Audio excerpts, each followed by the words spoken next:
By now, you've probably heard my magic wand story. It's a brand that's been part of my personal journey for more than 20 years. But no matter how many times I sing Magic Wand's praises, I'll never be able to fully capture the story of this incredible brand. Well, now journalist and author Kate Sloan just completed a limited audio series documenting the history and impact that Magic Wand has created over the last 56 years. It's called Making Magic. And the series chronicles Magic Wand's incredible brand story through interviews with nearly 40 experts, performers, business owners, educators, and fans.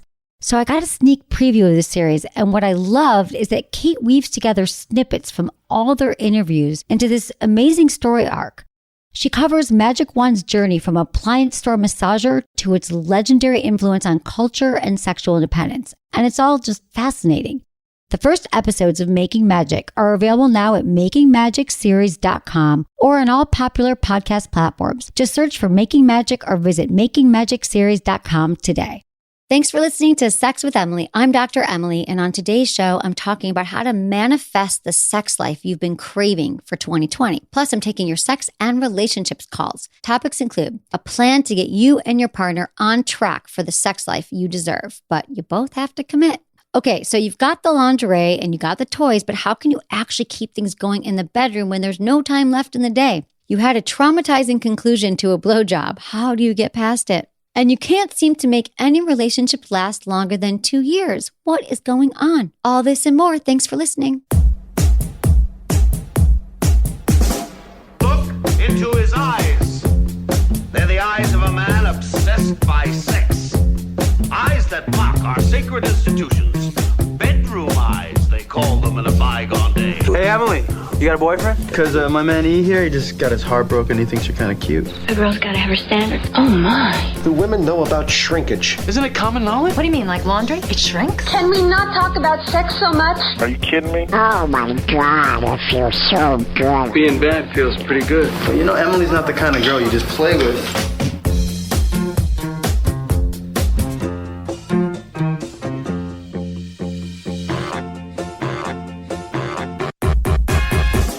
You're listening to Sex with Emily. We're talking about sex, relationships, and everything in between. Check out our website, sexwithemily.com. It is chock full. So many great blogs and posts and videos to help you have better sex and relationships, and all social media. Find us at Sex with Emily across the board. Okay, what I've started doing this year, I'm very excited about intentions with Emily. So, you know, when you set an intention, what I've found, it really grounds you in like, why am I spending this hour or so listening to Sex with Emily?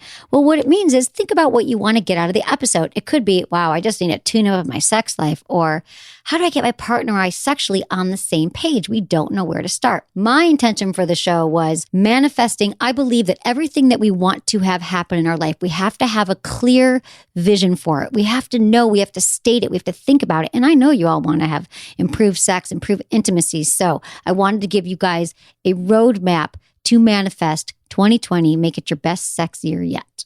Enjoy the show. There's a lot of talk these days about manifesting. Definitely. Which I always feel like I have to sort of give a caveat when I talk in the wooey terms, like, ooh, manifest. Oh, I'm going to light a crystal. I'm going to light a crystal. You can't light a crystal. I'm going to have a crystal and I'm going to light incense and I'm going to make shit happen. But if you think about 2020, and it is the year of clarity, 2020 vision, that also means getting clear on your sex life. So right now, wherever you're at in your sex life, if you're thinking ahead, like a year from now, say you had like a one wish. You're like, okay, well, a year from now, I hope my sex life looks like blank. I don't know, maybe you're happy. Maybe you hope your sex life is exactly the same it is right now. But I don't believe that's true for most people. Right. You don't want to be exactly the same in a year. No, it doesn't. And in fact, what I believe and what I've heard from 15 years of listeners and talking to people is that typically there is something that we're either secretly or praying or hoping that somehow it's going to just get better on its own. Like if I'm nicer to my partner, or if I initiate sex more, or if I don't talk about it, or whatever it is, it'll get better. But nothing that is worth having gets better just by thinking about it, just by hoping. So in manifesting, what I believe, and I believe that manifesting works in the sense of writing it down, committing to it, talking about it, and speaking those words. Because everything that I've ever wanted, though things have been messy in the middle, was this about my life, which I focused on was work, like this job and like wanting to be unserious. Like I found my resolutions from like 7 years ago and I wrote down like, I want to be unserious. And I pictured educating people around the world and hosting world conversations, and all of that happens. And I think most of us are caught up, and I'm not saying I don't do this, but in the what isn't working, what's bad right now, hoping things will get better. But when you commit to words, you write it down, you manifest your sex life by talking to your partner about, hey, so what would it look like for both of us to have better sex in the new year? And so also just know this, if you're the one person in your relationship and you feel it's been all you carrying the weight, first of all, that's not okay. No, you have a partner for it's like your partner is not a mute. They're not incapable. Right. They may disagree with you on some things, but I just think it's because we are never taught how to talk to people about anything. And even when you say it, it's hard for me to do it in real life. You guys, it's hard for me too. It's hard for all of us, and it's our job. And we're not taught great communication skills, and definitely around sex. So, and it's okay too to want to have this conversation. And it's okay that your sex life might not be what you want right now. Maybe it's not as frequent.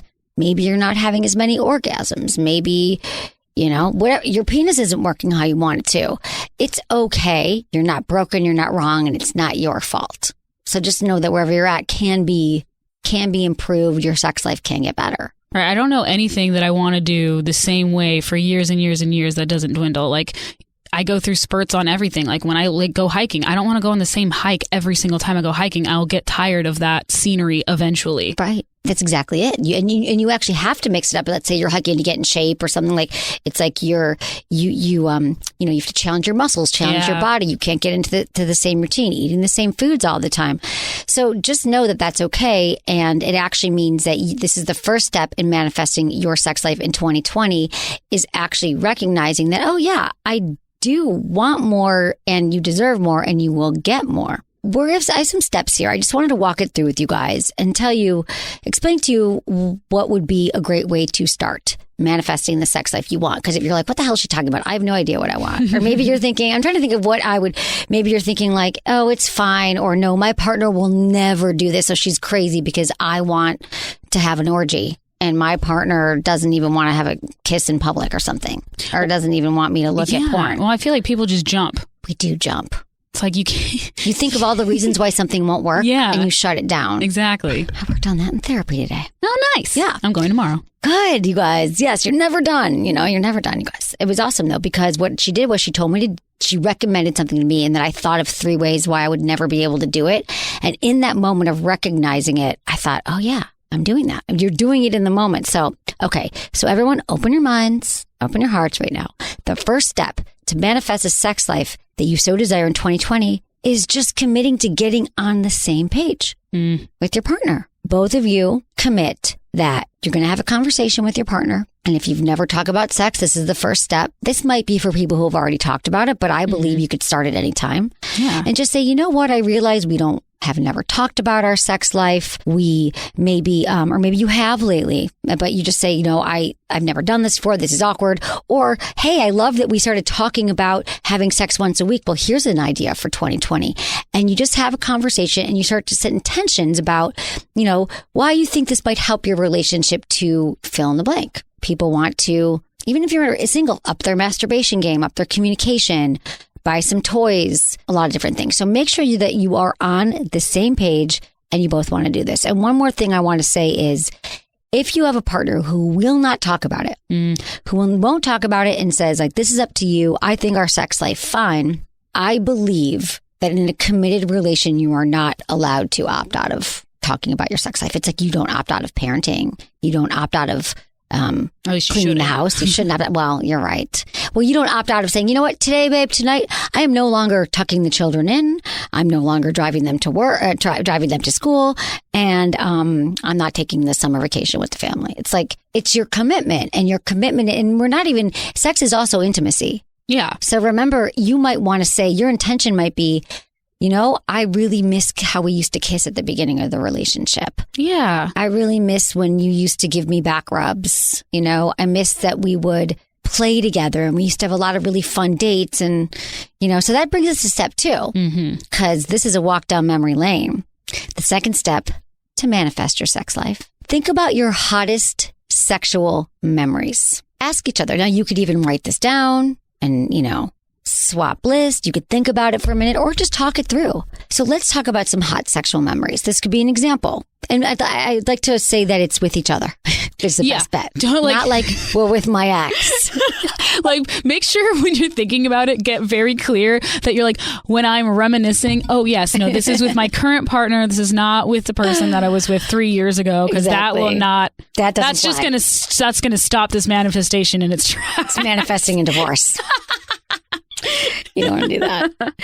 Okay, so some examples. Think about. Okay, so when you think about, maybe there was a time that you were taking a shower and your partner surprised you and came into the bathroom. Let's say you guys have a history of showering. Hopefully. Together. Clean. He started kissing the back of your neck, touching you all over, and then you felt like you were really aroused and you had sex. That would be something interesting, because maybe that makes you think, oh, I really like the element of surprise. Think about what makes it memorable. Break it down. Oh, I didn't think we were having sex that day, or I didn't think you were home yet. And think about why it was so hot, and you get to dissect it. Or maybe, speaking of love languages, maybe it was a time that you came home and you were dreading opening the front door because you knew that you had left the house a mess. You left dishes in the sink. You left, there was laundry in I have laundry in the washing machine right now.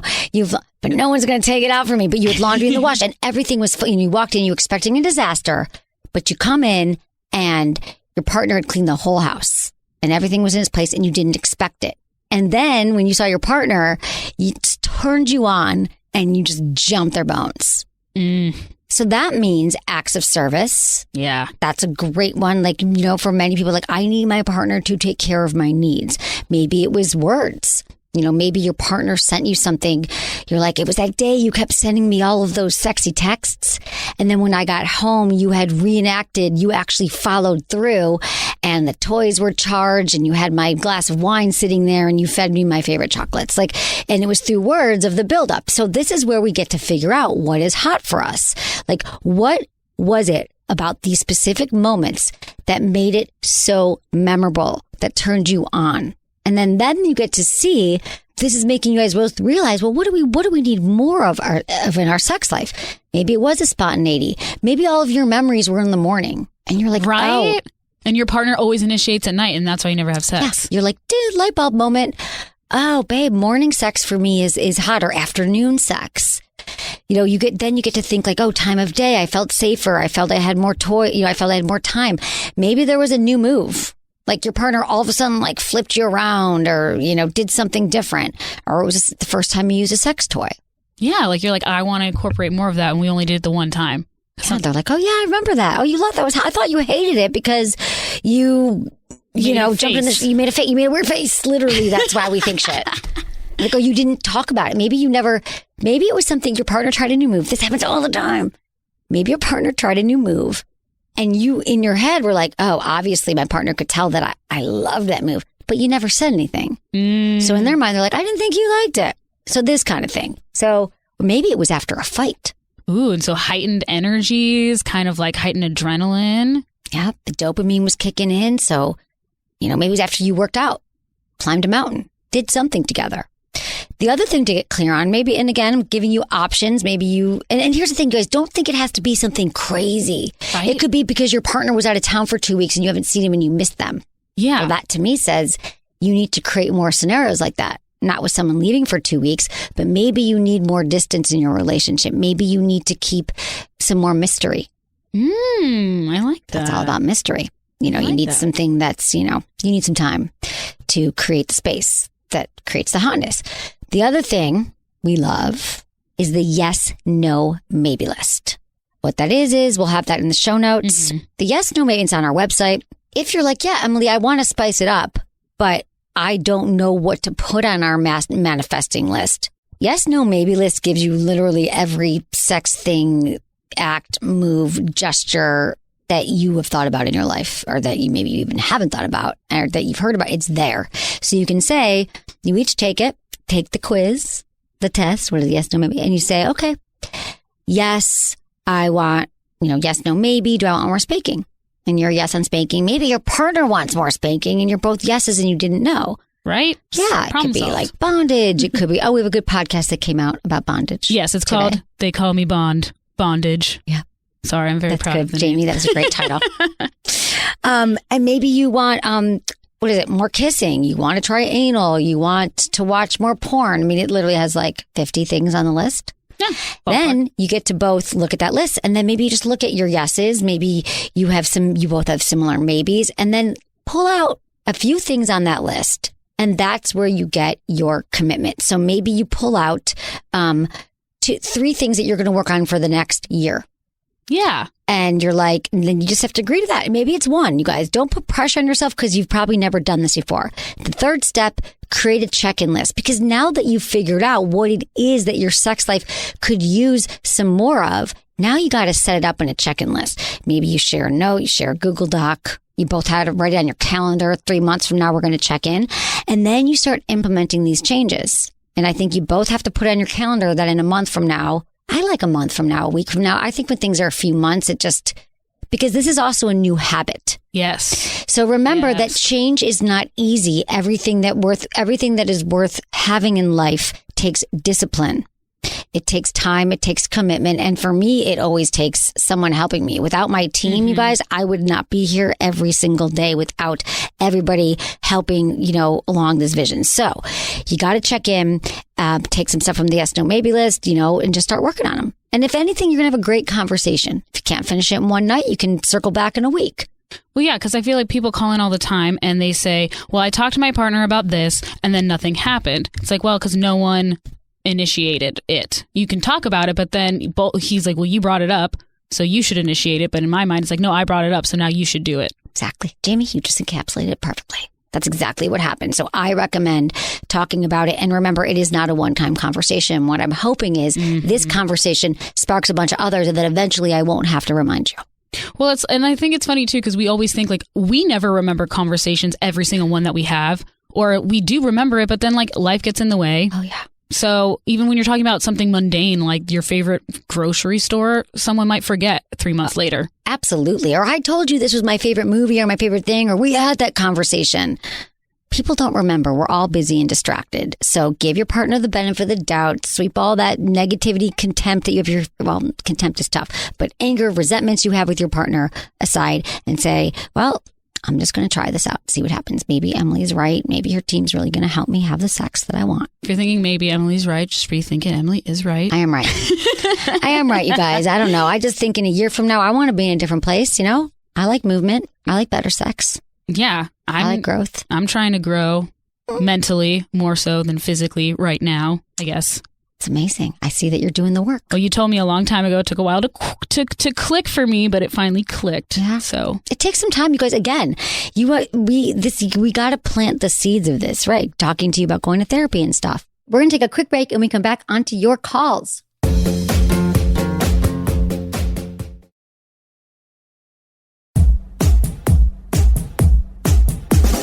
I want to talk to Karen, 38 in South Carolina. What's going on, Karen? Thanks for calling.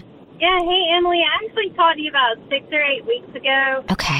Just about my husband and I have been together 18 years. We were just kind of getting to the point where sex wasn't as often. It was really great when we were together, but worried about the frequency. And you said, I think with 4 kids, maybe your husband has anxiety, like he should probably get away. That was super great advice. We did that and absolutely worked. But my question for you tonight is, how can I apply that in our daily life? Because we can't always go away.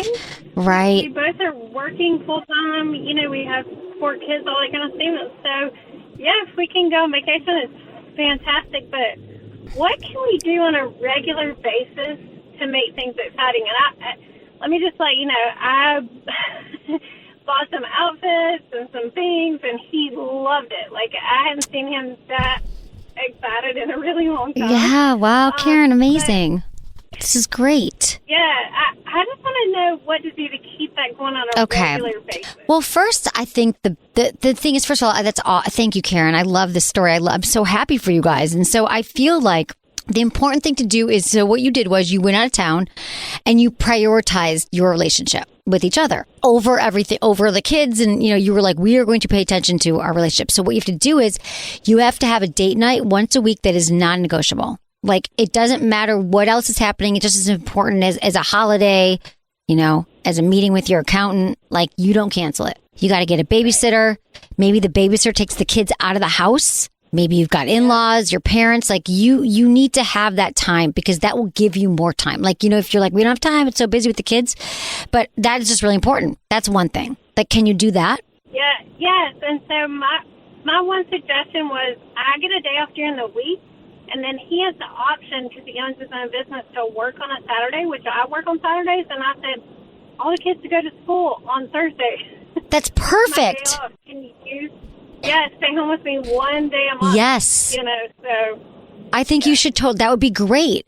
And then that would be your day that you guys can, like, I love that it's the day. Like, how great what a gift that you could have that day. And then, like, maybe you guys could start talking. Here's the other thing, Karen. So that worked. What I would say is continue your talk about this. Like, when you least, even if you guys are exhausted, you'd be like, I'm thinking about, like, what was the highlight from you about the time when you went away? Like, what happened that you could bring up again in detail? Something said, something that happened, and then, like, build upon that. Like, where can you guys go next with your sex life? Like, what else would be hot? And, like, keep talking about it with each other. Keep it top of mind. I honestly think, and he even says to me, he's like, we're not in a house full of kids. Like, I think he worries about yeah. what they hear, all that kind of stuff. They're a little older, that kind of thing. And so, yeah, it's really hard to let go when there are kids around. I got it. I get it. So I think Thursday's your answer. For sure. Good place to start. And then is there a way that, like, I don't know, that you guys could do something? I mean, I guess it's, you guys, listen, with the kids, you're going to have to learn how to be really focused with each other, and times if you can wake up earlier in the morning or later at night, or, like, put a lock on your door. They're old enough. You know what I mean? Like, whatever will give them peace of mind.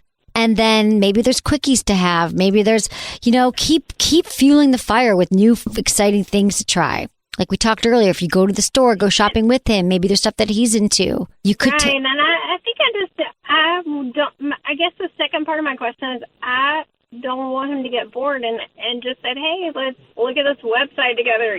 Like, not porn, but just like toys or whatever. Yeah. So do that. He was definitely into it, which was surprising to me. It's like, yeah, I think that might be fun. Let's look at Great. this, and we haven't done that, but so just trying to keep it fun and exciting. Well, that's great. I mean, listen, that's good. So you went to a website together and you looked at stuff and you read things together. You could, share something that you find interesting. Like, we've got tons of blog posts on our site. You guys could listen to podcasts together, listen to the show together.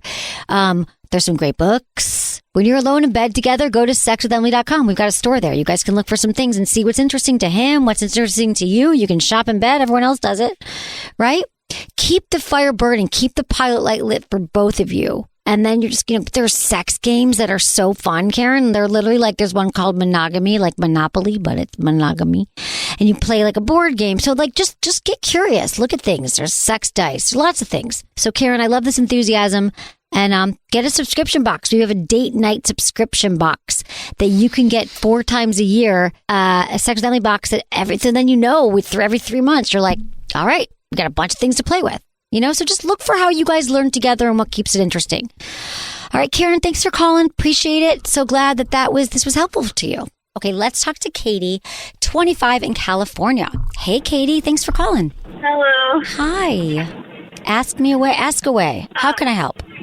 So, my husband obviously really likes oral and everything, and I try to do my best, but when I was with an ex, he kind of traumatized me, and he came in my mouth without telling me, and it was the first time that I had ever done it, and it just kind of ruined it, and I try to get over it, but I have a really hard time. Okay.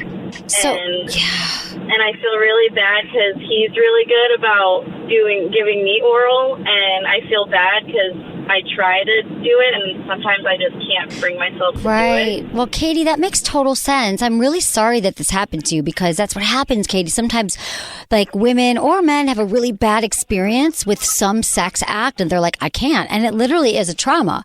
So I'm glad you recognize that. So the thing is, you can actually work on moving past this and kind of practicing. So does he know why you're not able to give him oral to completion? Yeah. He does. You're like, I had a bad experience? Yeah, I told him what happened. Okay. So I think what would be just a cool thing to do is to maybe just practice without the expectation that you have to go all the way and be like, babe, I want to learn. I want to like train on your, I want to like figure out how to get there, but like baby steps. So you can just like maybe he'll promise you, have him make a commitment. He's not going to ejaculate in your mouth without telling you. It's like he will never do that. Yeah. Has he told you that? But maybe you need to hear that again. I know he won't do it. Right, but maybe you need him to. Maybe you need him to say that to you when you guys are at dinner or just hanging out, and you talk about this to him and say, you know what, I'm ready to try it again. Because I think this is a conversation that you should have outside the bedroom about it. Because it's, how long have you been with your boyfriend, or your husband? You said. Yeah, it's my husband. Okay, so you've probably been with him a while. We've been together 2 years. Okay, so yeah, I think this is like next time you guys are out to dinner or hanging out, be like, you know what, I've been thinking about the oral sex thing, and I really want to be able to perform, so I'm thinking what we could do is, I need you to tell me that, it's really not going to happen, and just to go patient with me while I try, and you could just kind of maybe just start licking his penis, or start putting it in your mouth. Use some lube, like some flavored lube that tastes good. I recommend, we love Muse lube. It like literally does taste like mint chocolate, and then there's like a creme brulee. Anyway, it just will make you not as focused on your taste. And then just practice with your hand and your mouth, and then just stop. Do it for like a minute, 30 seconds, however it feels. But there's also no pressure, Katie. Also, like, do it as much as you're ready. Maybe you just want to use your hand for a while and just put your mouth at the tip. Maybe you want to use both of your hands. I'm telling you, hand jobs with a lot of lube feel amazing. And maybe you just use your hands and lick the tip. So that would be the way that you could gradually build up to getting your confidence back around the oral. Okay. How does that sound? And talk to him about it. It'll be like a group project. He'll appreciate it. And I think you'll be able to get through this with a partner that you love and that's trusting. Yeah. Okay. Thanks, Katie. Let me know how it goes.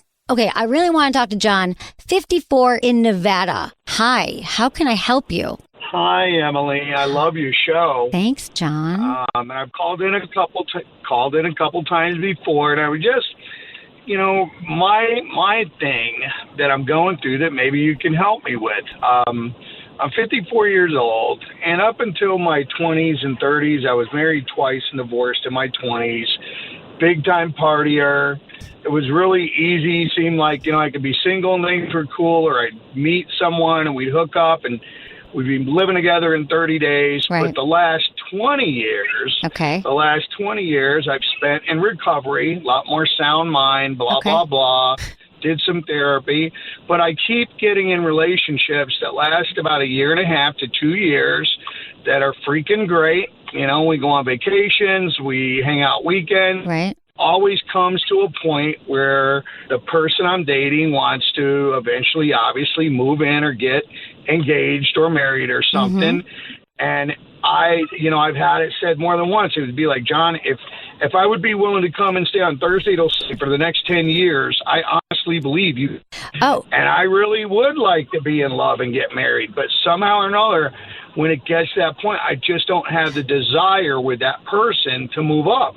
What am I doing wrong? Well, wait, John, I have a question for you because you cut out for a second. Did you say if they came there Thursday to Sunday, is that what you said, that you'd be okay with it, or you wouldn't be? Say what you said again, that if they come up and... Like, let's say we were dating and you come to my house on Friday and we hang out for the weekend and you go home on Sunday and we text or... Right. And we've been dating, we go on a vacation now and then, and it's 18 months later and Emily wants to move in, or Emily wants the ring or whatever. And I pick women that are good women, that are independent, and they're not afraid to walk away. Okay, but John... And I will let them walk away instead of commit. Okay, well, John, here's the thing. Okay, so I want to know, like, Because typically when we keep coming up against the same thing, up against it again, there's something in you, John, when you say you've done the work in recovery and stuff like that, which I think is amazing. I love that work. I love the 12 steps and all those things. But I'm curious, like, you know, first off, maybe you don't want a traditional relationship. Like, there's nothing wrong with it. Like, what I thought you said, the reason why I asked you to repeat it is I thought you said that maybe she said to you, well, I bet you'd be happy. This is maybe in my mind. What I was thinking, if I came to visit you Wednesday through Sundays every week. And I thought you were like, yeah, I wouldn't mind that. Because what I'm hearing is maybe you don't want the traditional, you move in with me, we're together forever. But maybe you want something a little more flexible. Maybe you want more space. Do you want that? Do you really want a traditional relationship? Because then if you do, there's another place to go with this. Yeah? Right. Well, no, I think my sincerity inside, I've had one relationship I was in at one point that I, went out, I got the ring. I mean, I could tell her I loved her 10 times a day. It wasn't like I was choking to do it. I was glad to do it. And I would like to have that again, but I just don't, and it didn't land right. We didn't make it to the finish line, but I just haven't. John, I think the only time I ran it. This is what's going to help you. If you get really clear right now on what exactly you want, what that relationship looks like write it out. Who's this woman? What are her character traits? What does it actually look like? And then when you meet someone next, you won't date them for a year and a half. You'll start you'll start having real conversations at the beginning, because at 54 years old and you've been dating a long time, you have to steer this ship. It's just like anything. It's like a business. Like if you don't have a business plan, your business is going to happen. If you have a clearer vision for what kind of relationship you want, like the same thing's happening, you like throw your hands up, I can't commit. Well, it sounds like the relationship isn't going along how you want it, and you might not even know how you want it. That makes sense, John. Only I pick really good. I've doesn't got matter that if they're business good, but model. Yeah, but it's not working for you. So I'm saying it's the yeah. No, the only thing that isn't working is the X factor. It's like that thing that makes you want to say I love you. It's that feeling that makes you, if I got to sit and make a pros and cons list on whether I want to marry you or not, we already know the answer. It's that X factor feeling. And how the fuck are you supposed to know that right from Jump Street? It takes a little time, but then after time, I just can't seem to find it somehow or another. Yeah, I know. I hear what you're saying. In fact, I had this conversation this morning with a girlfriend who just broke up with someone, and they were together for a year. And she's like, he's like 40 something. He's had a series of year relationships, and he says he wants to get married, but he's just not sure. And I have a lot of guy friends like this. And John, all I can say is and we were saying, what is it? And I think what I think is that there's just something still. Either you accept that this is John, you're going to date different people, and it's not going to look traditional. You're going to have a very full life with other things in it. Or you're going to get into a different kind of growth therapy. For me, EMDR was huge. I've been doing it the last 9 months. It's like trauma therapy. We all have it. It's really getting into it. And even in the deeper work that you could do, right, you're going to find out, I suppose, if you really want a relationship, what are those blocks for you? Commitment issue, something that happened to you, your parents' divorce. I thought I was done. I've been out of therapy my whole life, and I'm still peeling back layers. So if you, because I believe that if you really, really want a relationship, you have one. But if you're still closed off emotionally in some way, John, you still have a wall up that has not gone down yet. There's still a place where you haven't been vulnerable. You're meeting all these women, and I don't believe that you're showing them who you really are. You're still holding back. I believe that to be true. And then you'd really, if you go deeper, that would allow you to feel more, feel your feelings more. And I'm not sure that you've done that work yet from someone who took me a long time. I spent some time in therapy a few years ago, and I actually went back. I go see a therapist once a month for more of a life coach. That doesn't work. Once a while, it's like going to the gym. Have you ever gone to the gym once a month? It's a waste of money and time. So therapy. Well, it helps for that purpose, but I'm not there for this kind of thing. Well, John, okay, you've two choices. And then I got to listen, John. If you're telling me right now, Emily, I'm really upset because I am so ready. I'm willing to do anything it takes to find that woman in my life. I'm 54, enough of this bullshit. I'm going to do something different. I'm going to go to some deep work in therapy.